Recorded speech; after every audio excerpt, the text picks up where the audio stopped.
MLA Palla Rajeshwar రెడ్డిపై భూ కబ్జా కేసు, ఆయన భార్య నీలిమ మరొకరిపై కూడా డూప్లికేట్ డాక్యుమెంట్లతో ఫ్లాట్ కబ్జా చేస్తున్నారని బాధితురాలి ఫిర్యాదు.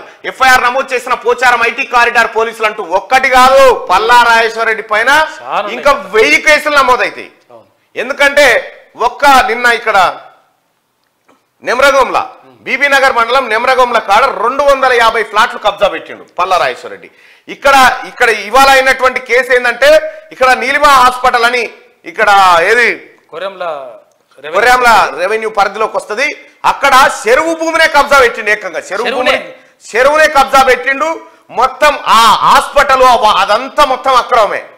అక్కడ లీగల్ చేసుకోవడానికి బాధితులు ఇదే క్యూనీ స్టూడియోకి వచ్చిర్రు. బాధితులను బెదిరిస్తూ బాధితుల మీద గుండాయిజం చేయబోయినటువంటి పల్లా రాజేశ్వర్ రెడ్డికి ఆ రోజే చెప్పిన నిన్ను వదిలిపెట్టా బిడ్డ అని చెప్పేసి. ఇవాళ నీ మీద కేసులు నమోదైనాయి. నువ్వు చోర్, నువ్వు 420 గాడివి. నిన్ను ఎట్టి పరిస్థితిలో ప్రజాక్షేత్రంలో నిలబెట్టి కోర్టుల ద్వారా నీకు శిక్ష పడేటట్టు చేస్తాం. ఖచ్చితంగా పేద వర్గాలకు న్యాయం జరిగే విధంగా మా ప్రయత్నం కొనసాగుతుంది. ఇంక ఇవే కాదు పల్లా రాజేశ్వర్ రెడ్డి, రోజుకోటి ఉంటుంది నీ కథ. ఎందుకంటే నువ్వు చేసిన అక్రమాలు అన్నీ కాదు. పాపం పల్లా రాజేశ్వర్ రెడ్డి భార్య నీలిమ ఉంది.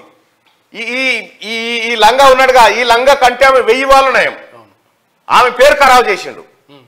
ఇక రెండోది ఏంటంటే ఇంకొకరిని పెట్టిండాడ మధుకర్ రెడ్డి అని పేరు ఏదో, వారిని పెట్టి ధమ్కీలు ఇస్తా ఉండు. వీళ్ళందరి మీద ఎఫ్ఐఆర్లు అయినాయి. విచారణ కొనసాగుతా ఉంది.